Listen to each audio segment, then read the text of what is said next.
I'll get us started today. We've done a lot of pre-talk around this subject already, so I'm excited to jump right in and get us going. Right, we had a conversation, I don't know, earlier this week or whatever, Cody and I did, and it was around him talking to his team and trying to get a concept across.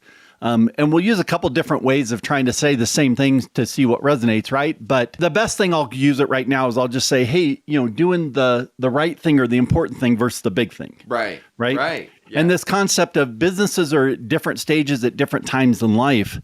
And at different, right, there's times that you pull levers and you get a 30% improvement. There's times you pull levers and you get a 3% improvement. There's times that you can't even pull the lever, right? You just make that lever more effective. And those are the different phases of a business. And everybody gets all super excited around the 30% improvement phase. And they're always looking they think, hey, the only thing that matters is if I find something that makes a 30% improvement. And that's just not true for most businesses. Yeah, 100%. I think, like you said, most people think all the glory lies in the big, and it is exciting number. For sure. 100%. But I think that if excitement generated revenue, yeah, exactly. Life would be easier. Yeah. But that's not how it works, right? It's like you said, there's multiple stages in a business, and there are times in business where, I have a philosophy called "Say One Thing," where you just need one thing. One product, one landing page, one ad. Like, you just need one thing to work for you. So you go from 0 to 1. That's the hardest spot. Yeah, exactly. To get. Right. And then there are times in business where you can go, you can take that next step. And maybe that means having multiple products or multiple ads or multiple angles of an offer. But, unless you have that one thing first, then you have nothing. Yeah, exactly. Exactly. And that's where, so when you're first starting out, yeah, you need that big thing. Because, if you have something that doesn't work or doesn't work very well, you're always going to try to scale up or improve something that's mediocre at the ground level. Yeah, for sure. And I think that's, we have that, I don't remember the name of the report, but the thing 72 ways. Yeah, the 72 ways report, right? And it's the report that got put together based on the success at Legacy and the success we've had other places, and implementing those at Legacy. But if you look at that 72 ways, right? Probably 8 to 12 of those are what I would call big levers. Right. Like they're that thing that's going to, you pull that and you're off and running. You pull another one, you're off and running. Once you got through those, right, the other 60 or so are smaller levers. They're still levers. Yeah. Still levers to pull in the business. They're not going to get you the 30% improvement. They might get you the 1 to 3% improvement. Yeah. Right. The challenge is that once you get those in place, which it basically took us about 2.5 years to put those in place at Legacy, right? Then the job is to stop focusing on all those things and stop trying to focus on a 30% or even a 3% lever and improve every one of those to get exponential results. There's a reason why they had a V6 engine and then a V8 engine, and then they went to a V12 engine. They realized just the amount of efficiency you get out of more cylinders just isn't worth the loss, right? Like, you had more weight, you had all these things. Yep. And there's a reason why you have the V8, right? And that's like the holy grail of power plus efficiency. And, if you try to go build a V12 engine in your business, you're going to realize there's a lot of bloat. There's a lot of inefficiency. Yeah. Now you're trying to juggle 12 things. Like, you need 12 things to function at 95% before you can go, really do more. Right? Because in business, generally you're doing one of three things, but for the most part, you're doing one of two. You're either doing more or you're doing better.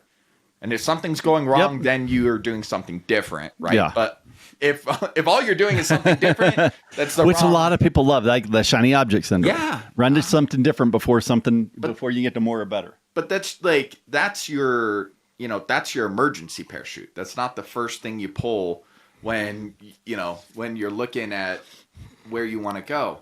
But all that being said, I think there's 8 big things, and they got an outsized amount of the result. Yeah. But it probably got half of the result. and you needed the other Oh, absolutely. 60 things to get the other half. And if you think about it, you're like, okay, $1 million business, you have to do all these other things to make 2, right? And that's not the case. Like, you don't need 60 things to go from 1 to 2 million. But my point is, like, at going from 1 to 2 million, you do other things that make up half the revenue. When you're $100 million business, yeah, you probably need, 10, 20, 30 other things to go find the other $100 million, right? Because it's like, one thing can only be so good or only do so much, and then you need other things that take the core function and provide a unique vehicle for generating revenue. Because that's what a lot of them are, right? It's not like they're all these crazy ideas. It's taking a core function of the business and you're providing a different vehicle. Web ads, right? You're like, okay, well, I already have ads on my website. Okay, great. Well, what about space ads? Do you have ads in your email? Right? Like, it's same concept, different vehicle. Yeah. And the whole point is just to drive revenue. Yeah. And it's, this is kind of where we got it at Legacy at some point, is that, eventually you create an opportunity like space ads, and, you're like, okay, we have 7 e-letters. Each e-letter generates $1 million a month in revenue from the space ads. Right. And so, so now you look at it and say it didn't generate that, right? It generates X. Right. Now you're like, okay, well, what happens most of the time is guys are like, well, let's create another e-letter, right? Which is more work. And what I was constantly harping on guys, because to try to get them through these phases, is no, but what if you just incrementally improved all the stuff you had? You already have 7 of it, right? Yeah. You incrementally improve it in one, you multiply that times 7 because it works across all of them. And now all of a sudden you've got a whole new one, right? Because you had enough that. And so, like, I know there's lots of guys that are just starting out, right? It just depends. And so there's times that, business to go from A to B is just, right, get the one working, right? And then when you got one working, get a second one just like it, and a third one. But you can't just go to 100 of those, right? At some point, you're like, okay, I've got the core, right? So now you're like, okay, well, to go from B to C is now, okay, well, how do I make those better, right? And then from C to D is, okay, well, now how do I improve every single aspect of that? Right. Well, and I think And everybody's at different stages, right? You got to understand what stage you're in, and you got to get the employees to understand, if you have them, what stage you're in. 100%.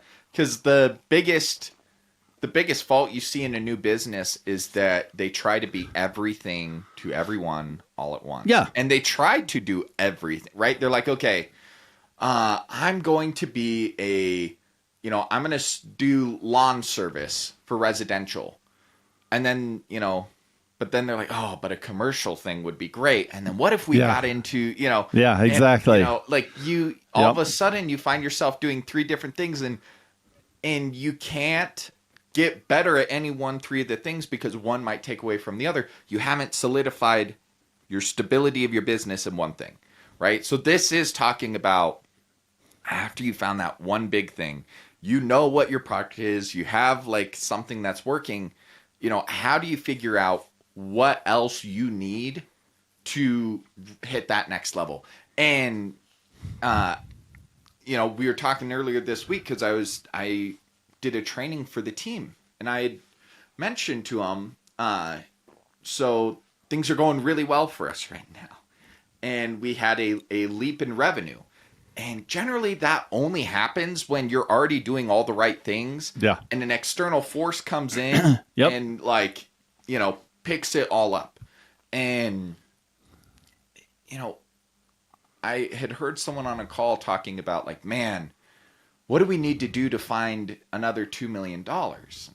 And like their first thought was, well, what if insert random different exactly. thing we were doing. Exactly. What if we sold? Yeah. Like, what if we went in the it's like selling web ads? Yeah. Right? Like we're gonna get everyone registered as a realtor. Yeah, exactly. We're all gonna go sell homes.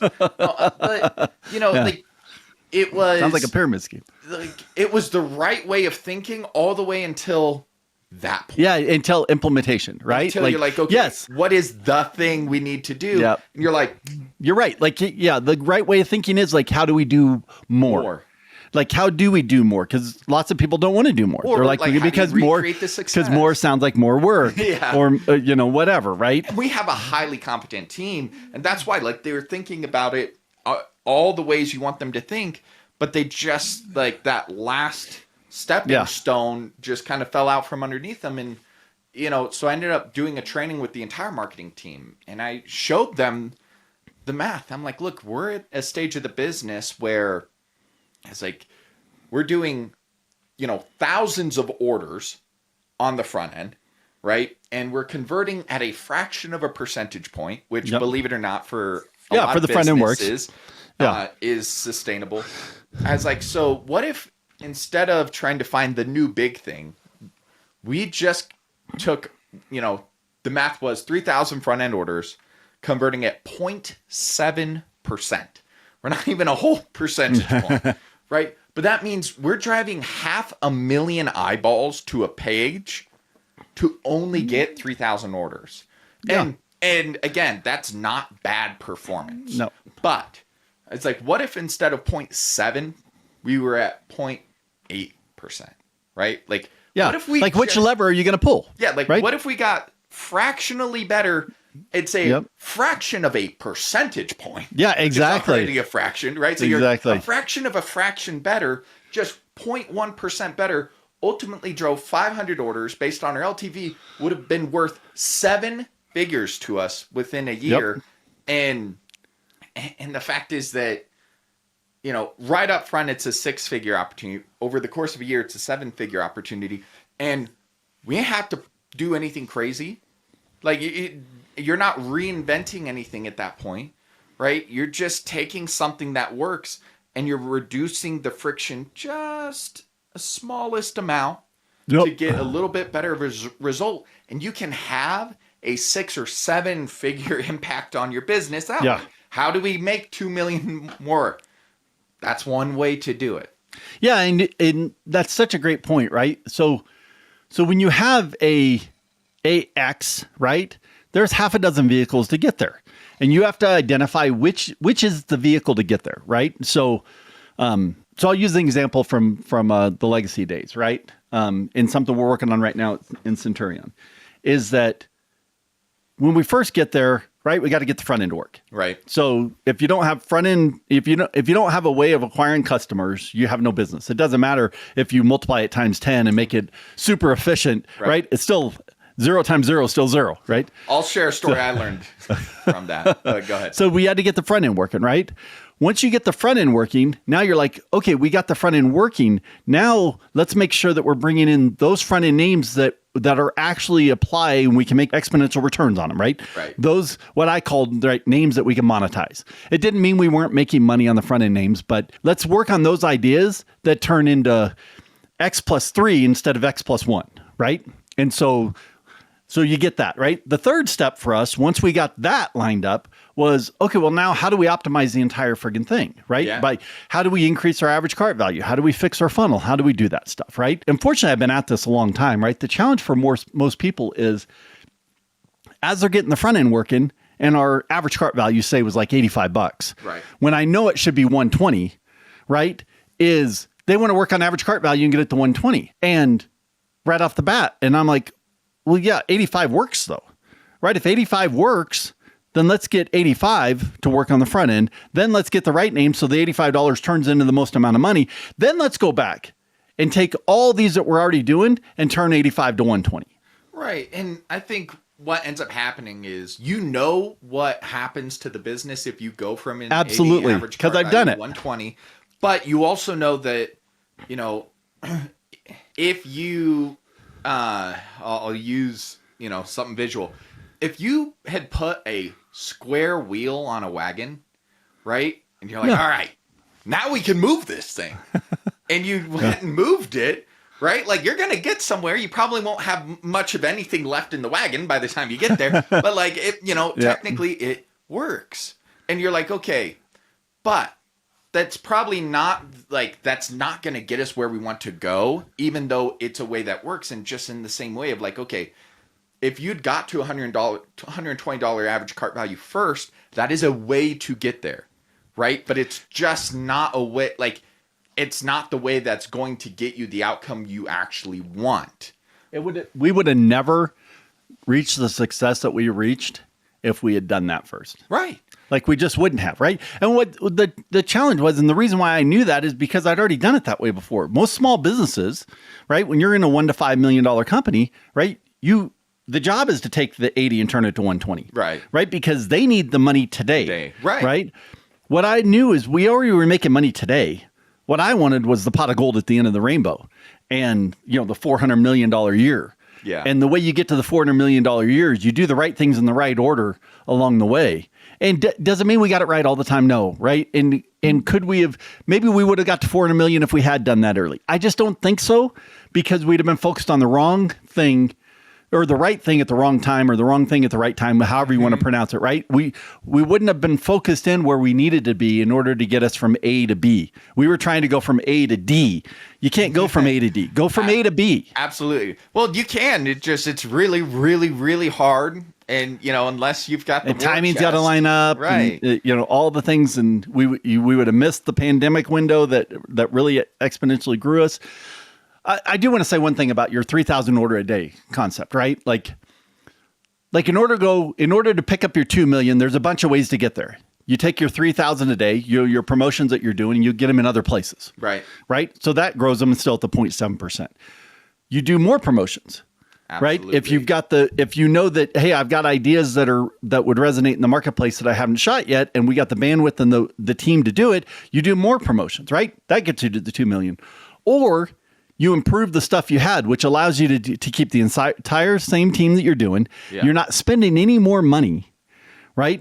And then you can do other things in there. You're like, okay, well, what if we capture the lead somehow, right? What if we get better about retargeting, right? There's a bunch of ways to get from 0.7 to 0.8. Yeah. But and all of them are valid, or right? You could do better. Yeah, exactly. And you could do more. You could do other, right? Which that was the Agora financial model, is take one good promotion and shotgun it as many places as possible, right?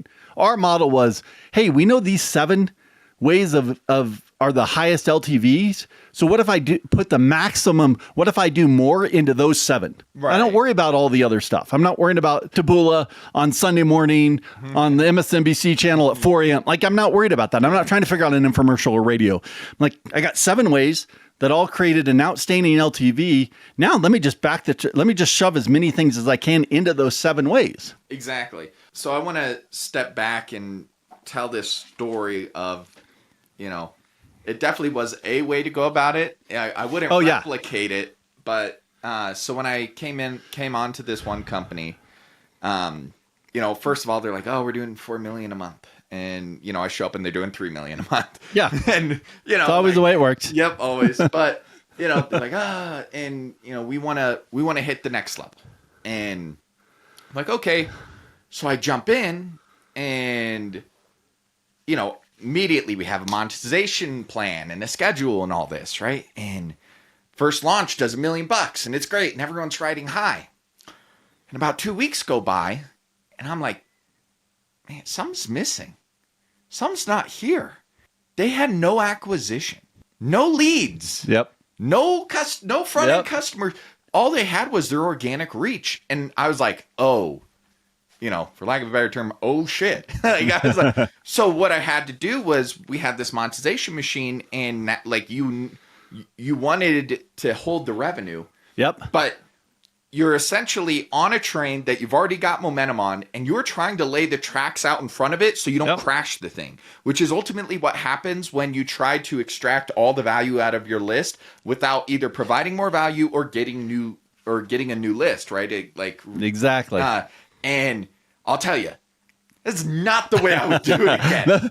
Let me add on to that, because that's not a unique experience, right? Like, you don't remember the early legacy days. So I know that one of the things that I'm really good at is monetization, right? Like, you and I are really good at monetization. Yeah. Give me a list and I can extract revenue out of it, right? And not destroy the list, right? Lots of guys can extract revenue and basically destroy the list in the process, right? They give them a shitty product at a shitty time. Like, you can over market into a list, but we get there, right? And I'm starting to implement the things I'm starting to implement, and the same thing. Like, the front end acquisition model wasn't there, right? Yes, we were bringing on front end names, but not to the level that we were trying to monetize. And so we're actually running back from we did a training, and I'm sitting with the CEO at the time, or the co-publisher, right? As they like to call themselves. And she goes, "Hey, what do you think?" Right? Like, how long can we keep this up? And I said, "Look, I can do within the list that you've had because you guys, I'll use I didn't say this to her, but because you didn't monetize it the right way, right? Undermarketed it. Because you didn't know you didn't have great monetization strategies. I'm like, I can do this for 4 to 6 months, but at 4 to 6 months, it's over. Right. Like, I can extract the revenue that was built up and the goodwill you guys put in the list, and I can extract it over 4 to 6 months. But without new names coming into that list, like, there's no new stuff. And it became same as you, right? It became, fortunately, I was teamed up with Fernando. Fernando worked on the front end and I worked on the monetization. And his job was we knew we had a 4 to 6 month runway, was to give us as much runway as possible to get the front end working to a level that gave us another month, right? Absolutely. So as I meet in a month, he's trying to give us a month, and maybe he only gave us 2 weeks. And but we had that 4 to 6 month buffer, right? And it got pretty tight there. And then all of a sudden, right, things started clicking more, right? The market turned a little bit, right? We went through a few things, and all of a sudden now you're like, well, shit, went from acquiring next to nothing, right, to spending $20 million a month on acquisition. Exactly. So, and as they got further out, it allowed you to get more aggressive with your monetization because you weren't staring the brick wall down, having a chicken. If I had a chicken, I'm like, who's going to run into who first? And the same thing, at Centurion, right? Like, I put a really good, nice monetization plan in place, but the front end didn't match it. Right. So the front end acquisition, as we were bringing it through, as we were converting those leads and moving things over from the areas that we were grabbing them, didn't match up with the aggressiveness of the monetization plan. So I had to scrap the monetization plan and allow the front end to grow. Painful. Well, because, any business, you want to make money, right? Yeah. Like, that's the whole point of being in business, right? Like, we're not like, hey, let's lose money this month and lose a little less next month and lose a little less. Like, I don't know. I've heard of a SaaS model that sounds pretty close. I mean, we're not a SaaS model though, right? Like, we're a direct response company, right? Dollar in the front end, nickel shit out the back, right? Like, that's the job. And when dollar comes in the front end, and you go to the back and there's nothing there, right? Yeah. You're like, okay, put another dollar. Let's see if it got jammed up. Wait a second. But you have to adjust, right? So now for Centurion itself, like, come next few months, we'll have a much more robust monetization plan. We've started adding back into it. We've started building it to the level, but you can't over market your list. Right? Like, as much as I want to, right? As much as that's the thing I love doing. I'm like, hey, let's sell something and take care of people, right? The more people that we get onto our list, the better we're taking care of them, right? That's my philosophy. And I know what we have is a good, valuable product, and I want to get it in their hands. But I can't just keep showing up every single day like, hey, you ready yet? You ready yet? Right. You ready yet? Because the ultimate currency in business is value. Yeah. And either you're giving it or you're asking for it. Exactly. And, and just like any healthy relationship, it can only go one way for so long, right? And just like in business, you can't give value forever and never ask for it back because, unless you're already wealthy, you can't live for free. Right? Exactly. And a business can't function for free. There's a reason why in the United States, if a business shows no income for a long time, people ask questions and go, this is a little You're not really a business, right? Even the IRS asks questions. Yeah, exactly. Well, I do want to emphasize, though, that, you can go out there and you can try to find the unicorn elephant hippo. Yeah. It's probably out there somewhere hiding, and you might be the one to find it. But I'll tell you, what's a lot easier is just doing the important things. Exactly. Instead of trying to find the one thing that nobody else has been able to do, or that, is a wild idea that would be great if you got it, right? Like, imagine if you did find the unicorn elephant hippo. I mean, God, you'd be set for life. But again, you could do that, or you could just try to focus on the important things, and you can try to make sure that you're doing everything in your power to set your business up for success. Because one of the biggest things in business isn't about how much revenue you generate. The biggest thing in business you can have on your side is time. Yeah, exactly. Anything you do, if you do it over a period of time, you will win. If it's successful, right? Again, if Yep. you're not using a square wheel, Yep. if you got a round wheel, if you give yourself enough time, you can go anywhere. And that's the thing. If you can make $10,000 more doing something a day over the course of a year, that's a lot of money. Over the course of 5 years, that's a lot of money, right? So Yeah. don't put it into context. Don't think about like, we only got 10 grand out of that. All right, well, how replicable is it? How often can you do it? exactly? like- Is it something that like what's the effort it Yeah. takes to get it? And then Yeah. is the value worth the effort over a period of time? And you put those three pieces together and that'll Yeah. decide, should I continue doing this? Exactly. You made that on A. What if you added A plus B, right? Can you make 12 grand, right? And then can you level that out, right? Or is A the best you're going to get? Or was that A plus B? And really, you're really only going to make 7 grand. You're like, okay, now I got to figure out, okay, where else can I do this? Right. It's just like, right now I keep trying to tell the team, because we're doing all the right things, right? I'm like, we just got to let time do the heavy lifting, right? That's a conversation I was having that a year ago. So I was telling them, I was like, look, we're doing all the right things. And that's the thing you can control. Ultimately, Exactly. like we keep doing those things and we will benefit from it. Yep. And time can be your ally, like it is right now for you guys. Yeah. Right. And time, like when we first started out at certain companies, right, was your enemy. You're like, Right. hey, I only have 120 days. Like, Exactly. whew, I got to get there. Right. And when you're in a startup mode like us, right, time's your ally and your enemy, because, you have to allow the business to build upon itself so that you can extract value out of it. You can't extract more value out of it than you put into it. And at the same time, right, there is only, like, you only want to go so many months in the hole before you eventually hit the break-even point, and then you start making money. Right. Yeah.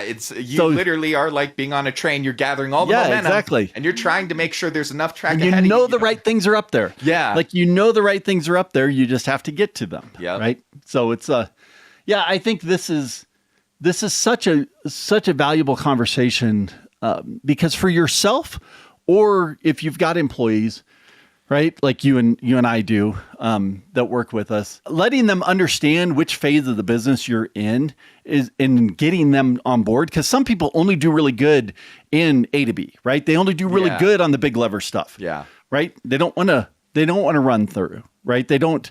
They're not necessarily collect up all the money type Yeah. guys, right? They're like, hey, let me step in. We used to call it wartime and peacetime CEOs, Yep. right? There's Yep. some guys that only operate when their hair's on fire and they got problems to solve every single day. Yeah.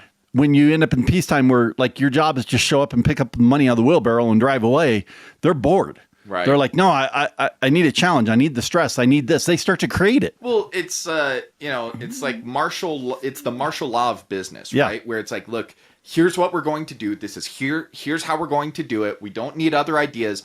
We need the plan. I'm going to build Yeah. the plan, and we need to execute the plan as close to 100% Exactly. as possible. And that's wartime CEO. I don't need your input. I just need you to do. And some people are, on the opposite of peacetime, where they're like, look, yeah, let's all have ideas and let's, Yep. put them all out there, and the best idea will win, and it'll come to, and that can work in periods of business. But again, there are periods of business where you don't have the ability to put a bunch of ideas out there and wait for you to find out which one works. You need, Yep. like you said, you only have so much runway, and you need that thing to work for you. And Yep. depending on which stage of business you're in, again, either you need to find the one thing, Yep. or you need to focus on the important things. Yeah. Are you on the big lever stage? Are you on the little lever stage? Or are you on the improvement of all the levers? Yeah. Right. Like those are basically the 3 phases of a business, and 3 phases in different parts of the business can be at different stages for sure. Right. And that's what you got to remember. And people that are used to only going after the 30% unicorn elephant, walking backwards, Yeah. in the desert type, those people, ultimately you need to jump to another business, because they won't be happy there, because they're not incrementally improvement guys. And the chances are they'll do more harm than good. 'Cause Yeah, absolutely. They're going to, they'll manufacture Yep. the big lever, because when you want something, it's It's amazing what the mind can trick you Yeah, into exactly. believing. For sure. All right. All right. I think that's a great stopping point for this one. I think, we made a ton of, I think, really good points in here that were all born on experience. Yeah. And just things for just guys to keep in mind as you're going through. And That's every week we just try to give you like what's real and what's relevant to us, because chances are, like you said, we're not the only ones facing these problems. We're not the only ones that are, jumping through these hoops in business. And, if we can grease the wheels a little bit for you and just make it a little bit easier, like that's the whole point. Get Yep. one or two things that can grease the wheel, make it go a little bit smoother, get you a little bit further. And you do that once a week, frankly, at the end of the year, you'll be amazed where your business is. yeah, for sure. Right. The challenge is always like, hey, what do we want to share this week? Because there's so a thousand things. Yeah, Yeah. there's so many things that we do and bring to the table at so many levels that Let's just You know. record our entire day for an entire week. yeah, sounds great. 24-hour live stream. Yeah, exactly. Like the Truman Show. Yeah, You know, right. Which is awesome. All right, guys. Like we'll talk to you next time, but take this away, take something to heart, and just implement it in your business. You'll be much happier for it. Go out there and get a little bit better.